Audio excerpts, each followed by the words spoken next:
Hey, hey, hey, I am Brianna Harmon, and this is the Millennial Mommies Club, an original podcast dedicated to all of the millennial mommies out there killing the game. Whether you are single, married, or expecting, this is the place to be during your 15 minutes of downtime. Welcome to the Millennial Mommies Club. I'm a fun mom. I am a patient mom. I am a conscious mom. I'm a creative mom. I'm a millennial mom. What's up, mamas, and welcome back to another episode of the Millennial Mommies Club on Ebony Covering Black America Podcast Network. It is Halloween, and we are so excited for this week. It's also homecoming week, and I have a Rattler, my good sister, in the building with me, Miss Lorelle Sherman. Yes! Oh my God, Rattler! Yes, ma'am. And you got your orange on. I got orange on. Very on brand. Listen, It's on brand because this week again, it's not only homecoming week, Halloween just passed on Monday, but I mean, Lorelle, I'm so excited just to have you in person. Excited. I know, this has been a long time coming, so I'm excited that we got our schedules to align. Yes, ma'am. Love the platform. You already know I support it 100%, so I'm happy and honored to be here with you. Thank you. I mean, we can honestly get right into this momhood, the best hood of what we are doing. You are now a mom of two. I mean, Jason's like you. what? Jason's right. 9. You have a 9, and now August is 1 now? He's 18 months. So, Girl, yeah. How has that transition been just from going from a 9-year-old to starting all the way over with how much time we got? I ain't gonna watch home, but oh my gosh. It's been, my mom always makes the joke like, you act like you're a new mom. And I'm like, I am. Yeah. I feel like it's two different worlds. I feel like 9 years is a long time to not have had a child. So starting over from scratch with a boy baby and not a girl baby is totally different. Not only that, you had Jace young. I did. You were in college. I did. So now you're married. You have been there. Look, show the ring, baby. He's good. But I mean, you're married. You literally have experienced life to where now you're at a place where you can put what you've learned, your mistakes behind, and now understand motherhood a little bit more. Absolutely. So how's that dynamic changed from you having August now than having Jace back when you were young in college? You know what's interesting? People actually ask me that a lot, and I felt a little bit more prepared when I had her. And the irony in that is, you know, being in this place in my life, I do feel a lot more set up. Obviously, like what you said, being married, being in a home, like being into a career, all of those things, opposing having her in college. But I think I had a fight and a drive where it was like, okay, I'm having this baby, but I know that I have to go super hard, you know, because I'm having her. So I was like, everything I got to do, I'm going to do it. And not that I don't have that now. I just look back at myself then and I was like, man, I was fearless. I was like, baby on the hip, let's go. Like, I'd be in class if I didn't have, the woman that watched her at the time, if she couldn't watch her for a certain reason, I'd be like, all right, we going to class. Yeah. Get your juice pouch, let's go. And it was just no stopping. There was no, I just had like a tenacity and like I admired that woman that young woman that I was back then, because at 19, 20 and you get thrusted into motherhood, I admire that about myself. And I mean, so we talk about this millennial idea of us being millennial moms. So you had Jace at what, 17? No, 18? I had her at 19. Turning 20. Okay, so I was going into my sophomore year. Even thinking about 19 years old while you're in school about to be 20, that must have been difficult. Oh, 100%. What were some of those challenges that you experienced? Wow. Difficult, it doesn't even describe what it was. But I would say, in hindsight, I'm really grateful for the journey. I really am. I'm grateful. I feel like a lot of the tools that I needed now were cultivated in that time. But a lot of the challenges, first of all, let's start with, I was way more far along with her than I thought. When the doctor told me I was pregnant, I was like, first of all, I didn't believe him. Let's start there. I can imagine just going in at 19 and being like, I'm what? How do you even think you were pregnant? Baffled. How did you think? So I was I had an apartment at the time in Tallahassee. Going into my sophomore year, I was like, I got my little apartment, I'm good. I started to have stomach issues, and it kind of felt like, I don't know, my stomach was just weird. Like everything was irritating my stomach. Everything was, it just did not feel like myself. So I called my mom and I was like, hey, I'm gonna come home to Atlanta something's going on with my stomach. I'm thinking it may be like a stomach ulcer or some type of something. Yeah. And I go and I take my mom with me, and the doctor comes in, he runs labs, and he's like, hey, do you want your mom to stay or do you want her to leave? And I'm like, she can stay. That's my girl. Like, you can say whatever you got to say, not thinking anything about pregnancy. And he's like, well, you don't have any stomach ulcers or any type of medical concerns. You're actually really healthy, but you are pregnant. And I was like, and my mom, she was like, Lorelle, you lost all color in your body. Like, she was like, she didn't say anything. I got mad. I was like, what are you talking about? Like, went off on the doctor. I'm like, you're a white man and you don't know anything about black. Like, literally mad. So I told my mom, I said, take me to the store. I'm going to buy the most expensive test, and it's going to prove, it's going to dispel all this. Yeah. Girl, I didn't have a shot. As soon as I took the test, it was like, ding, ding, ding, ding. It was like, Christmas trees. Oh, my goodness. Yeah. And then you went back to school, and you were just like, I did. okay. So I actually, that was a weekend, I flew home. I went back to school that Sunday. And when I went to a doctor in Tallahassee just to see, like, I went to a black woman, first of all. Yeah, in Tallahassee. Yeah. I was like, let me go see what my good sis is going to tell me. And so when I got there, she said, well, how far along do you think you might be? And I said, if I am pregnant, probably by a couple weeks. Yeah. Girl, she looked at me, she said, let's do an ultrasound. I was almost 5 months pregnant. Yeah. Almost. And I know you didn't know, but drinking, partying, having fun, having no idea. Crazy? I thank God to this day, I did not drink during that time because the smell of alcohol was actually making me sick. And I remember around my birthday is Christmas Day, so we were on Christmas break, and everyone was like, Lo, take a shot. And I could not stand the smell. So I'm very thankful for that, because that was my body telling me, like, no, ma'am, like, we got something going on, So I was grateful that I didn't indulge in any of those things, but I felt tired all the time. That was a huge, I was like, how did I miss that? I would be in class sleeping, like, I would be falling asleep. I remember one day my friend was clowning because I fell asleep eating chicken. Like, we were in the orange room eating, and he's like, Lo, wake up. And so that should have been the biggest sign, but I missed it. I missed it for sure, yeah. Oh my God. I mean, and then I could just fast forward to now you find out that you're pregnant. Yeah. And well, actually, let's back up a little bit. Your baby daddy.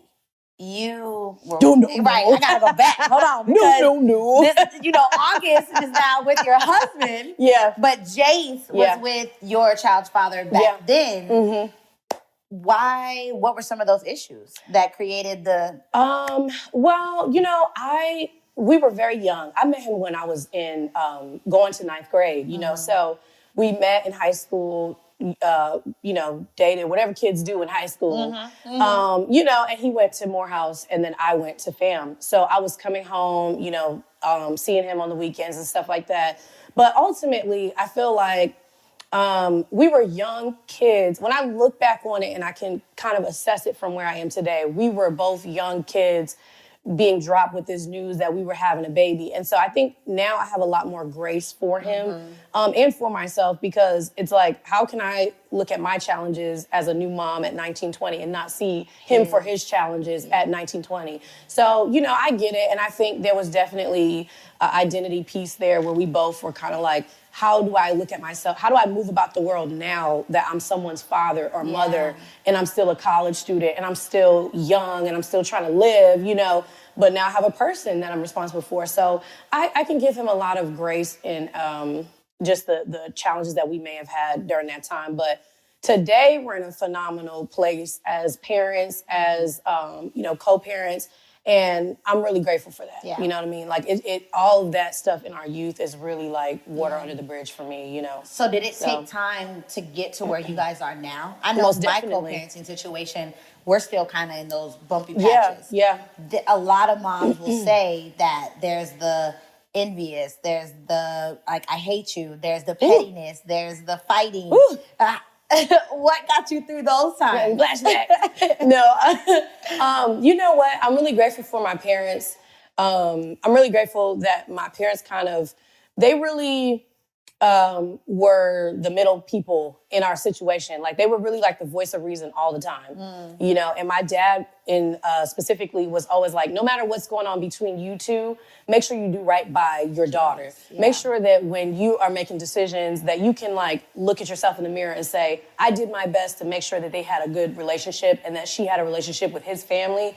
And so there would be times where we would argue and stuff like that, but number one, we established very early that we were not going to argue in front of her because I felt like I came from, you know, and I love my parents dearly, but, you know, they didn't have the best relationships in terms of communication and stuff. And I just was like, no matter what, when I have kids, I don't want them to be exposed to that. I don't want them to be like, dang, my parents, all they did was argue. So we established that, you know, first, even when she was a baby, like, okay, let's table this for later. Like, we're not about to be arguing in front of her. Now, there were times where it just was what it was. Yeah. You know what I mean? I'm not going to sit here in front. Like, there were times where it was like, let's go. We going. Yeah. We're going there. But, you know, there was always, I'm thankful that was when she was very little and she probably doesn't have any type of recollection of that at all. Yeah.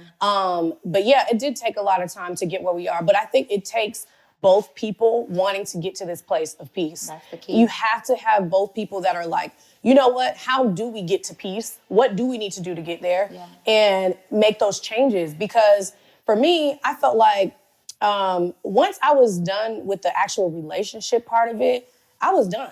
Mm-hmm. I was like, how do we get to the parenting part?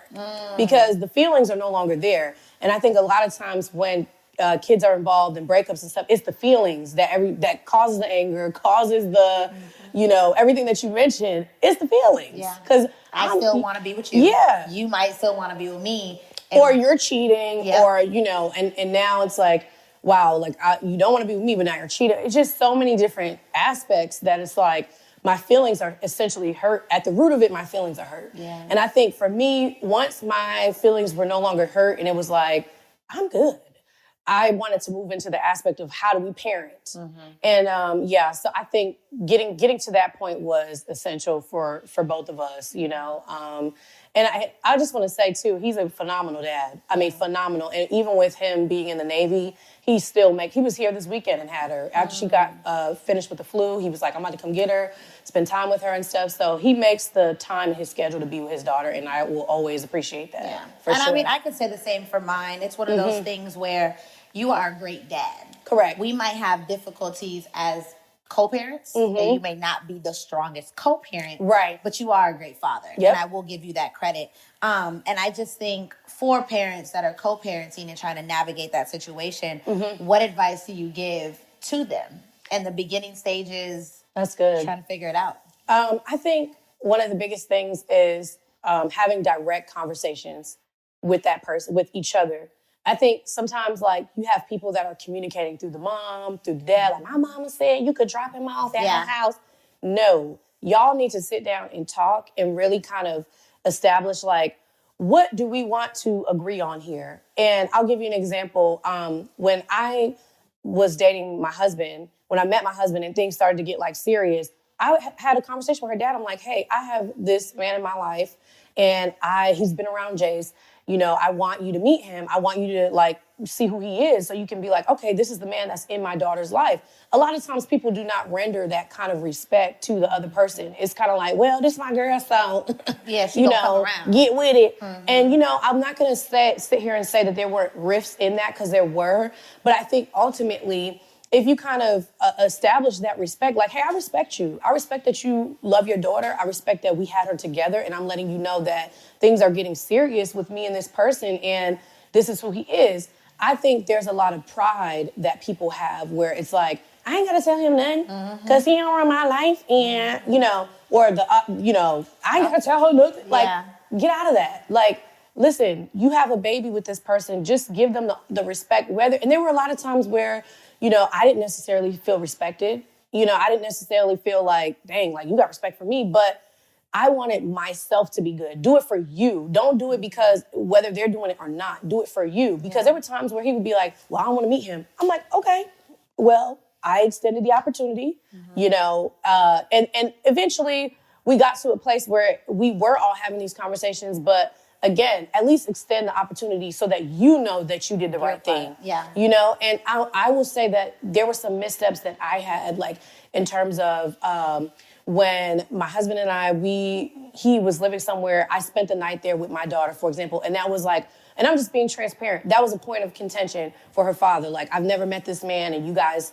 spent the night there, but you know, you had Jace with him or whatever. Yeah. And so that was, you know, a big talking point where it was like, all right, well, what would make you feel more comfortable? Because this is the person that I'm going to be with. Yeah. And there may be times where I have to stay there with her because we had lived so far apart from each other. So that was one of the biggest things that I feel like, you know, we had to really, you know, talk about. Yeah. But talk about those things. It may be uncomfortable. Yeah. It may be, you know, it may be uncomfortable, but do it. Mm-hmm. Because now, moving forward, the expectation has been set. Like, okay, that's her man. Yeah. Cool. I know what's up. You know? And even with him, like, there was a girl that he was dating at the time where he's like, hey, I'm going to bring her to Jason's party. I'm like, okay, cool. Met the girl. She was very nice. She went to FAMU, too. That's what, see. She went to FAMU, but I thought she was very nice, you know, and she came to the party, but he let me know, like, hey, I'm going to bring her. Okay, cool. She met my husband. She met my sisters and stuff. So it has not always been an easy road, but I definitely feel like it was worth taking. Yeah. And it made life a lot. And I see people sometimes, people that I know that I'm close to, where I'm like, why y'all not having conversations? Mm-hmm. Like, nobody not talking and nobody not discussing. Yeah. You know? It's never going to get better. No, it's not. And I think that one of the big moments for me was when my husband and I were getting married and trying to reestablish the dynamic in that, because now he's coming in to a situation that was already established. And it's like, okay, I know y'all have a mother-father relationship when it comes to Jace, but hey, I'm the husband now too. So like, this is my house as well. Like, this is gonna be my wife, this is gonna be my daughter. So let's reestablish the dynamic, you know? And I think that's an important conversation to have too. Like, just don't leave people in the dark where they're trying to figure out where they fit in this puzzle that you guys have already established. Because I'm just looking at it like, if I was somebody's, you know, significant, like my husband had a daughter or a son or whatever, I don't want to come into the situation and it's like, oh, so y'all just talk. Right. Y'all just talk. Yeah. I don't have no space. You know what I mean? Like, this just, no, it's not a good feeling. And I never wanted my husband to feel like that, where it was like, okay, I'm just the outside party. I don't have no decision-making power. I don't have no, you know, nah. He has some respect there as well. That's the man. He's the man at the house. That's the man. What he say, I'm this. So, yeah. So, I mean, I definitely want to take a quick break, but I know you're on the other side of that now by getting remarried, moving on with your life, the difficulties of bringing in that new person. Yeah. There's some challenges there. Also, some postpartum that you could have experienced, some of those challenges. Yes. So, we're going to take a quick break, but when we come back, you guys will be joining Lorelle again, talking more about her life and this motherhood journey. You guys are listening to the Millennial Mommies Club on Ebony, covering Black America Podcast Network. You are listening to the Ebony, covering Black America Podcast Network. What's up, mamas, and welcome back to the Millennial Mommies Club. You guys were with us, and you know we already have Lorelle Sherman in the building with us today. We definitely talked about you being a young mom and raising your daughter, Jace. Also, the dynamic of just shifting from now I'm with this man, now we're separating, I'm on my own right now, trying to raise this baby by myself. But you've kind of leaped over that hump a little bit, and now you're married with Mr. Sherman. Greg Sherman. So how did you even get to that point, in a sense of, now I can go back out and date. Now I can find someone to want to be with, because that is where I think a lot of us get stuck for a while. We're trying to still toggle back between our baby daddies. Do we want to move on? Should we try to make it work? You finally said, okay, I'm going to step out and start dating. Yeah. How did you start that process? Well, I think, if I'm honest with myself, I think there was definitely a period when I first had Jace where I went through like an identity period where it was like, I'm 20, right? And I have a baby. Most 20-year-olds my age, or even those that are in that age group, are not in their parenting stage. So it was hard for me, because I'm like, am I still desirable? Am I still like, you know, can I date and like, you know, have meaningful relationships? I don't feel like during that time I had any meaningful relationships. There was never a time where it was like, you know, hey, this is my daughter or whatever, while I was in college. People knew that when I was at school, people knew that I had a baby, but there was never anyone that I was like, let's go hang out with my daughter together. Like, it was literally like two separate lives, if that makes sense. Like, it was like, all right, I might hang out with this person over here, but my daughter is not like, you're not in a category of a person that I want to meet my child, if that makes sense. So I think I was definitely living kind of two separate situations. But I will say I met for the first time my husband when I was turning 21 years old. And he was, ironically enough, when I first moved to Georgia when I was 7, I went to elementary school here and I met his sister and she was in my class. We were actually the valedictorian and salutatorian of our 5th grade class, which is crazy. So I knew his family all of my life. And it wasn't until social media resurfaced that I was like, oh, let me follow. Oh, there's Rhea, there's Grace. And I started following all the siblings, which is when I started following him. And he DM'd me and was like, do I know you? And I was like, yes. Well, you may not, but I know you, and that's how I actually started talking to him. Had it not been for that, I don't know how we would have reconnected, but that's actually how I reconnected with him as a friend. And so our relationship really began as a friendship, and we were following each other, so he saw that I had a daughter. He knew that I had, I was still in school and stuff. But I met him, my first time going on a date with him, I was turning 21. And we went out and stuff.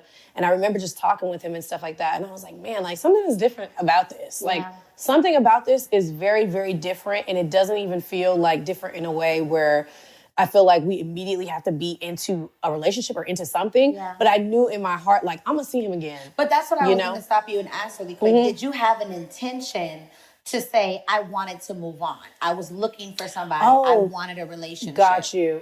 You know what? I don't know what I wanted at that time, but I will say that there was a very foggy area, and I'm just being completely transparent. This is no, like, disrespect to my marriage or anything like that. And Gregory knows my entire story, but there was a period where I was like, well, maybe I'll go back to, Jason's dad and see if this will work. Yeah. Because I think in my mind, I always wanted my kids to have a complete family. And even though how I had Jace was unconventional, I was like, maybe there's still an opportunity for this. Yeah. But I never saw it being what it is now with my husband, which is so beautiful and blended. I didn't see that vision, but that's why we have God, right? Because he sees it before we do. But in my mind, I was like, maybe I need to go back and figure out if this will work with him. And we did. We did try to, get back together. There was even a period where, like, Greg will reference it. He's like, I was mad. Because Greg and I were not speaking at that time. And, I went back to her dad. And we went on family trips. We went to Jacksonville. We went to the beach. We did all these things. But for me, I just didn't feel like that was what God was calling me to. I just didn't feel it. And we were in a great space. When we actually parted ways, we were in the best space that we had ever been in years. But at the time, I was reading this book, The Purpose-Driven Life by Rick Warren. If you know of it, if not, like, that is the book, man. And I was just reading it at that time. And I felt God say, like, you need to walk away from this relationship. And I'm like, God, why? The man said we about to do the things, And he was like, no. He was like, I'm telling you that in order for you to get the life that I have for you, you need to walk away from this. And so that following week, I called him and we broke up. And he was hurt, and rightfully so, but it was not. I didn't feel like God was like, this is the one for you. This is the relationship for you. That's my honest experience. Yeah. But I did try to give it an honest shot. And I don't think women should feel bad if you ever try to make it work. Yeah, if you try to make it work, especially if you feel like that's the love of your life. If you feel like that, then I think it's worth giving an opportunity. But I will say this, pray about everything. Yeah. When I met my husband and we were friends, there were times where even though I felt what I felt in my heart, I'm like, God, if this is not the man for me, show that to me. But if it is, show that to me also. Yeah. So even though I wanted to be with him and I wanted to, more than anything, I'm grateful for the friendship I had with him at first, because I learned that I liked him. I liked who he was. I liked the man that he was and is. And I was very attracted to that. And I was like, okay, the attraction is there. Yeah. But is the anointing on it? Is God in it? Because if he's not, I don't want to be wasting any more time. And I found out later on that my husband was actually praying the same prayer. He was like, God, I like this girl a lot, but is this, and also keep in mind, there's an age gap between my husband and I. So I was finishing school and he was already teaching and into his career. He had already had his master's. So we were in totally two different spaces. So the timing was not lining up all the time. And I was like, God, is this a sign? Yeah. That the timing is off and we're not supposed to be together? But it always, somehow we always, it was always, you know what I mean? Like God was always working it out behind the scenes. So now you guys are a blended family. There obviously is some, or could have been some controversy when it comes to certain things that happens when your child is not with you. Right. For example, I know I had a big thing of hair. My daughter's hair, if I send my baby a certain way, that's the way I expect her to come back. Especially if there's nobody in the life right now that is openly for us to discuss together. Yep. I know I had a moment where I sent my daughter with her hair done because I make sure I'm gonna braid it. I'm gonna do the braids before you get there. She comes back and I get a picture with a different style. Wow. So I'm like, who did the hair? Wow. Why did somebody touch the hair? That is my baby's crown. Ooh. I set it the way I want it to be. Correct. I don't like that. Yep. Were there any funny moments where you're kind of like, there's certain things that, no, sir, not happening? I think for me, what I learned was my daughter has big curly hair, and it's hard to do when it gets tangled and stuff like that. I have curly hair too, so you know how to manage the hair properly. So for my biggest thing was like, if she goes with her dad, I try to be proactive in braiding it as well and being like, okay, let me just go on and do the braids so that when she does go, it's no issue. Even when she goes with her grandmother, and she does a lot of traveling with her grandmother, I try to be proactive and get my sister or someone that I trust to braid it because I can't braid. I'm going to just say that now. Oh, yeah. I send my girls get their hair braided. Yeah, I remember you telling me the other day. I don't do the braids. Yeah. I can't, I don't know. It's just not my gift. But nevertheless, I do try to stay on top of it. And we have had conversations where I'm like, okay, I'm going to just go ahead and get her braided here so you don't even have to worry about it. Now she did say at one point he was dating someone and she helped her do her edges and put some mousse on it. That I'm fine with. You know what I mean? Help my girl do a little edge and put some mousse on it. But I think I would have felt like you felt if it's like, okay, I sent her one day with the braids and then she comes back and somebody done undid the braids and did some pony. What's going on? Yeah. What? Why? You're overstepping. I do feel like that's... But again, going back to what I said before, I think you have to talk about those things and make it very clear. I think one point that was very, very irritating for me very early on is I felt like there were people, women or just people in general watching my daughter that I did not know.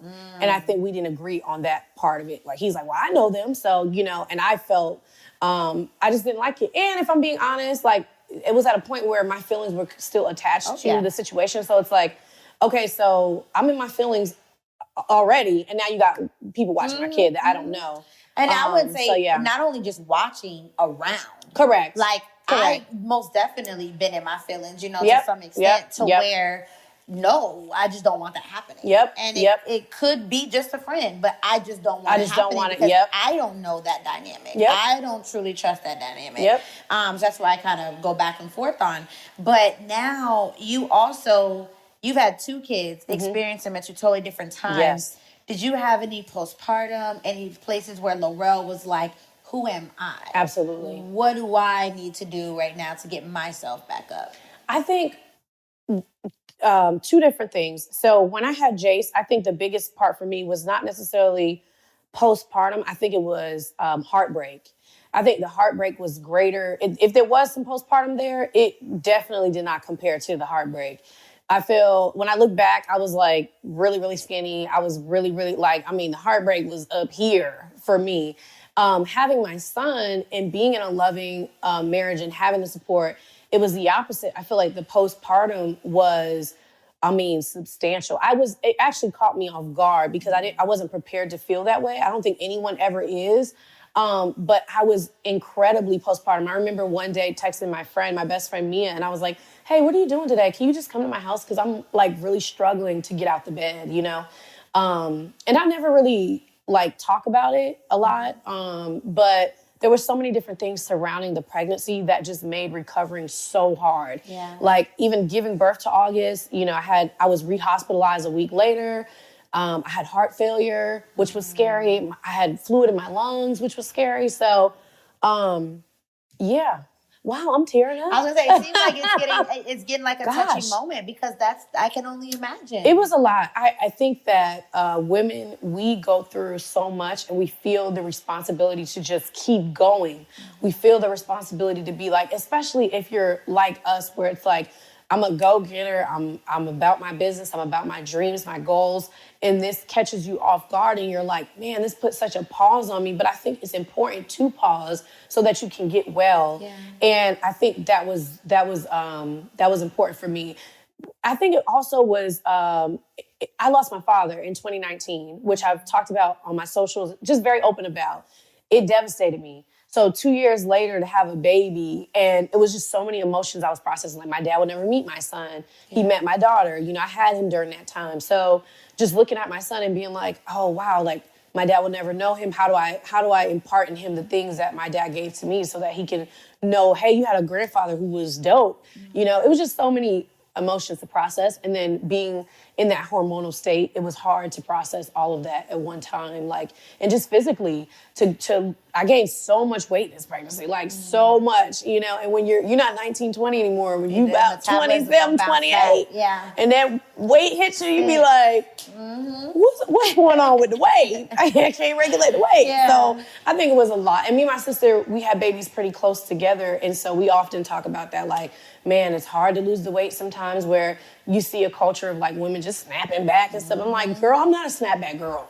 It's taken me a journey. It's been a journey, you know, and I think that's okay. I finally kind of held a place for myself where I'm like, that's okay, Lorelle. Like, I would be like in a space where I wouldn't buy myself clothes because I'm like, I don't want to buy size whatever clothes. Like, I want to wait till I'm back in a size 6, back in a size 8 to buy me new. And I was like, I'm over that. Yeah. But I thank God that I was able to like unpack the way I feel. And God bless my husband, because I be unloaded. I'm like, baby, I'm sad today and I don't know why. He just will sit there and support me and stuff like that. So I'm really grateful. And also therapy. I remember right around the time I gave birth to August and throughout my pregnancy, I was in therapy. I was heavily I remember posting about it on my socials that I would have virtual sessions with my therapist. And that was so important, because when the session was over, I felt so much better. I remember being rehospitalized after giving birth to August and texting my therapist in the hospital like, hey, are you free to have a session tomorrow? Because I need help. Yeah. I don't know what's going on. The people are saying my heart failed. Wow. I don't know what this even means. And, you know, the next day she called me and we had a session, and I was just, you know, able to unpack that. So I really, really stress and advocate for therapy.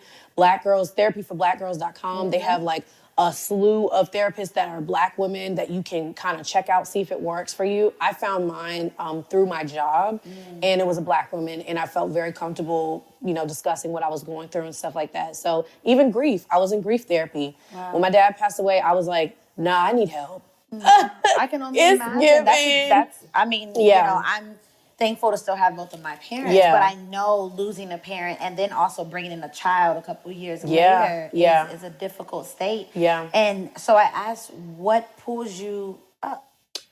God, for sure. And I know that's kind of like cliche, but this will always be the mountain that I stand on. I mean, I think that in the most darkest moments where no one can feel the grief that you feel, no one can feel, like my husband, I love him dearly, but there are times where he's trying to console me and I'm like, it's not helping. It's not going to alleviate the pain that I feel. And you have to like get in your word. And I remember his dad said to me, Lorelle, when you start to really like get in your word, the words will like attach itself to you. And, you know, I would start reading like the Lord is close to the brokenhearted. And I would recite that. Whenever I would be, you know, in hotel rooms and stuff like for my job, and I would be by myself, and it would just settle on me like, wow, my dad is not here anymore. And I would begin to panic. And I would be like, the Lord is close to the brokenhearted. The Lord, I'm fearfully and wonderfully made. I'm a conqueror. I can do this. Like just repeating and reciting the things that I know to be true in scripture. That's what really, to this day, I mean, 3 years later, and that's literally the process that I have to go through to just remain in strength. Yeah. Because I look at people sometimes and I see how they're not glorifying it, but I see how people can get addicted to alcohol and to drugs because they're trying to numb a pain that you're going to live with for the rest of your life, you know? And so the alternative to that is trusting God to be like, all right, I'm not going to medicate myself. Because, for example, when he first died, I told myself, like, I could not drink during that time because I know me, and as I'm drinking or having wine or whatever, I'm a wreck. Yeah. Because now I'm crying, I can't function. And I'm like, I refuse to just allow the enemy to pull me into this depth of grief stole my life. Grief, like I'm no longer, I don't have joy. I don't have access to joy. I can't be all the things that God designed me to be because grief took that from me. And I just refuse to do that, you know? And so my heart goes out to everybody that's like in that place. And I would say, like, hold on to God. He's not going to let you down. You're never going to regret holding on to God. Yeah. You're never going to look back and be like, man, I held on to God's hand and he left me. No. So yeah. I know they got real churchy real quick. No, I mean, look, but God, we all gonna praise God. I'm telling you, you have to. You have to. Every day. Yes, ma'am. So, I know people say like, pray through, but again, I stress therapy. I stress reaching out to people that really want to be there for you. And I say utilize all your resources. God put the resources there for a reason. You know, if you have to get into a support group, if you have to get into a grief therapy group, whatever it is that you need, don't feel ashamed and don't feel like I'm too good for that or, that's not really going to help me. It is because you're going to connect with people that have experienced what you've experienced and they're going to know how to support you in that. So yeah, I that really got off topic, but no, look, it's not off topic because there are women who have, I had a mom on here before who she lost her mom while pregnant. Ooh. So it was in a sense where, how do I even go through this pregnancy without having this person who brought me in, my rock? Yeah. And then had her baby and lost her brother. Ooh. So you like all in the same 6 months. Yeah. So I commend, that strength. I mean, my God. So, I mean, now we now are transitioning into Lorelle, the successful career, the woman. I mean, you are flight attendant, being able to travel all around the world and experience. I live through you when you are on all these places. Thank you, Number girl. one. Number Thank two, you are killing this social media influencer world, being able to work with so many brands and also bring your family into it. You are getting trips to go. I saw you guys went to the lodge. We did. What was Great Wolf Lodge. Yeah, the Great Wolf Lodge. And that was amazing. You're getting soap and shampoos and conditioners for the baby. Gotta for the hair, do it. Everything. Because it's money. Like, that's what I'm saying. Yeah. So tell me about this shift in Lorelle going back to her happy place of having your own career. Wow. So thank you for all those kind things. Because I admire you. I always tell, like my sister, I tell Greg all the time, I'm like, man, Bree, to be a mom of two, you are literally on your grind. I know, like we talked about off camera, like it's not an easy feat to, okay, I got to get my kids ready, get my, self together, be here on time. Like, so I admire that so much. And light years for what you're about to do, girl. I already know. But to answer your question, so I wrote a book. It's out there, guys, if you want to order it. It's called If Grief Could Talk. It's on Amazon. And during the pandemic, I had to really sit with my grief.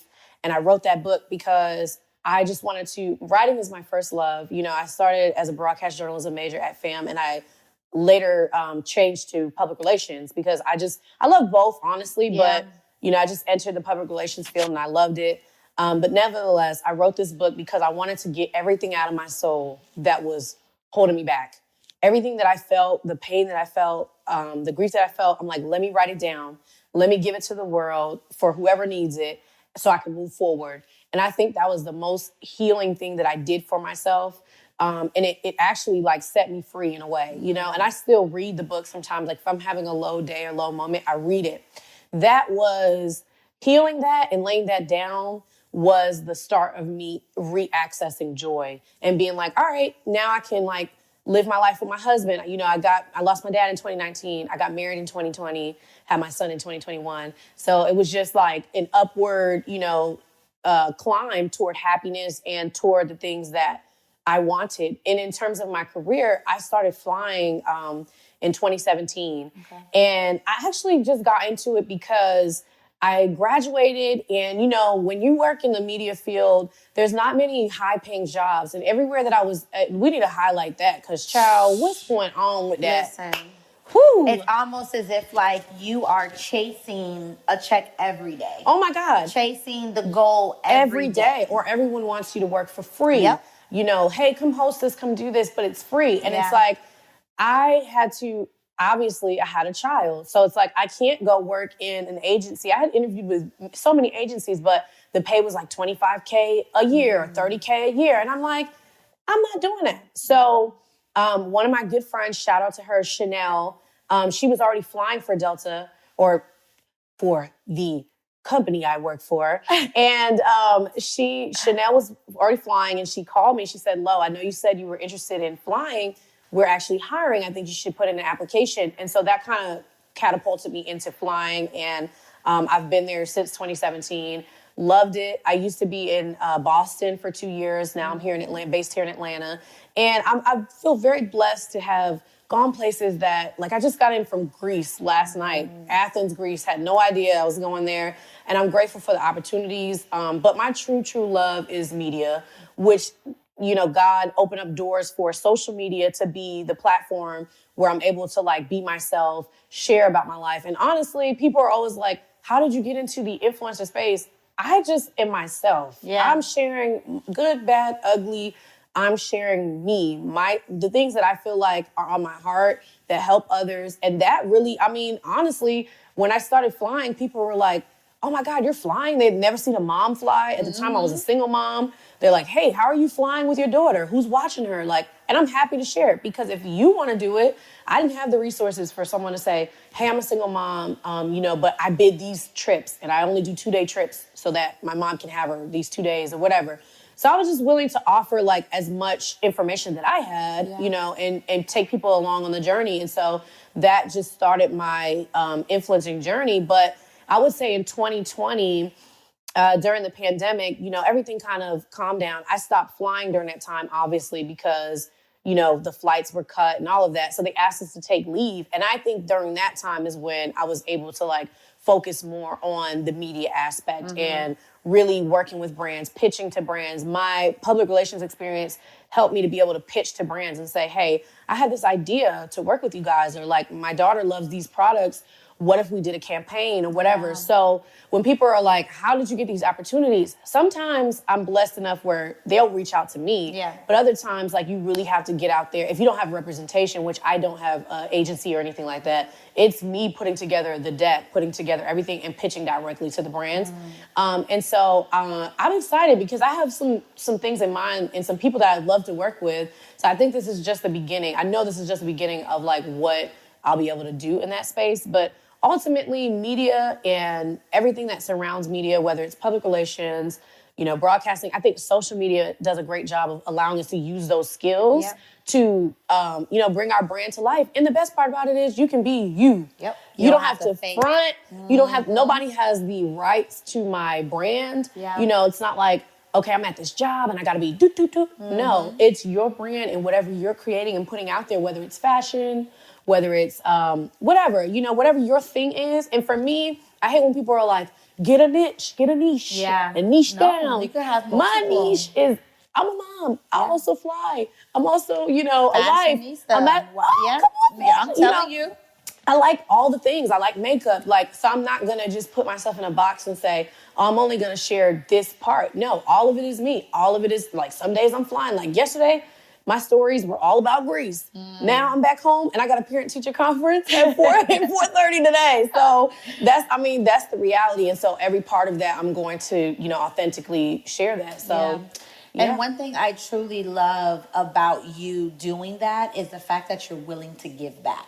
Oh, absolutely. You have I don't know if you're still doing it, but the courses where you would sit on calls with people and tell them how to become an influencer. Absolutely. Give them steps and direction to be able to do that. So that is truly something that I love the most because you're giving back. You're not just being, we talked about gatekeeping it all and stingy. Like, I'm going to share because someone helped me, so I'm going to help you. Yeah. I also want to highlight, this is I'm calling it the alumni week. This is homecoming week. So this episode definitely, let's talk just briefly about FAMU and homecoming. Yeah. What has FAMU done for you? Ooh, Lord have mercy, child. I could lay my whole spirit at the in front of Lee Hall. It has done so much for me, but first and foremost, I'll say that it gave me amazing friends, an amazing network of people that I felt like it's true what we say, like FAMU.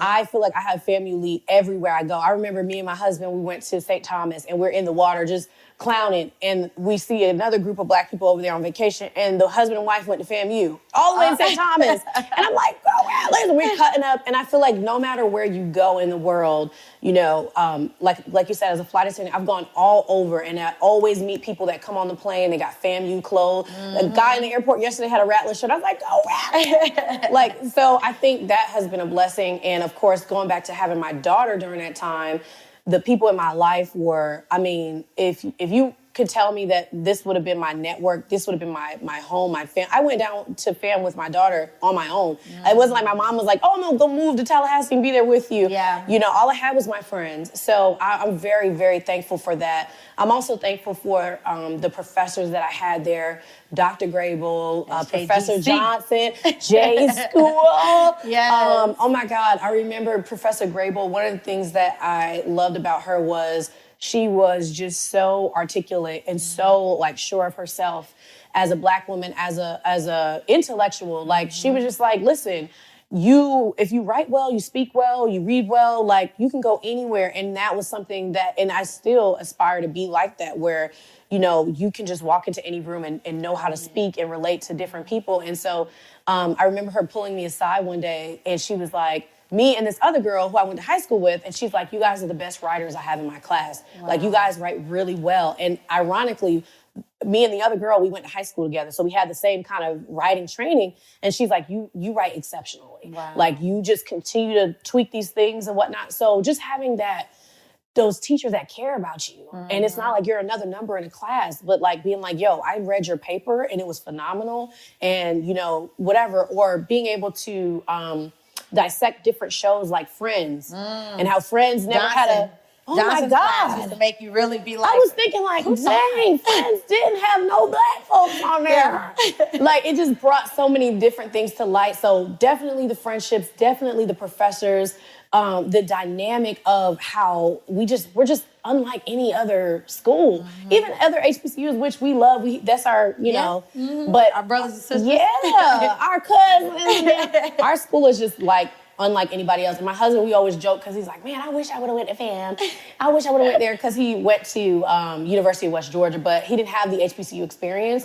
So I think it's just a unique cultural experience that you cannot get anywhere else, and specifically at FAMU. So I'm really grateful to, it was the best decision I made in my youth, honestly. I say that literally all I don't think you'll meet someone that'll say, I went to FAM and I regret it. No, I've never met, if there's somebody out there, I might be wrong, but. I've never met that person either. No. From all races, because people think FAM is just, Black people. Right. Granted, we are an HBCU, so there are Black people there, but we have some white people, some Spanish people that come, and they love the experience. They love it too. As well. So yeah, they down too. So I agree with you on that. And I think that I won't be at this year's homecoming, but I always can appreciate it no matter where I'm at. You feel the energy. You feel the energy wherever you are. So, yeah. Well, Lorelle, it was truly just an honor and felt great to sit with you and talk with you today. Please let the people know where they can follow you, where they can be supporting you and do whatever you have going on. Lorelle,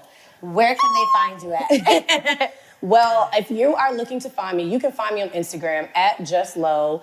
Make sure you put 2 T's on the just, L-O. I do go by Lo. No one ever calls me Lorelle, but I'll answer to it.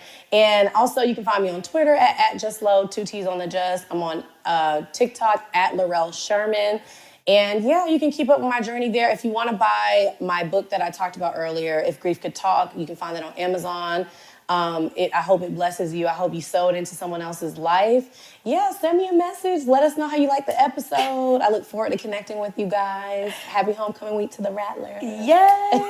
Well, thank you so much again. Absolutely. And mamas, like each and every week, we are loving you and you guys are killing it as mamas out there. Go Rattlers. Happy homecoming. I hope you guys also enjoyed your Halloween on Monday. All right, mamas. See you next week on another episode of the Millennial Mommies Club on Ebony, covering Black America Podcast Network.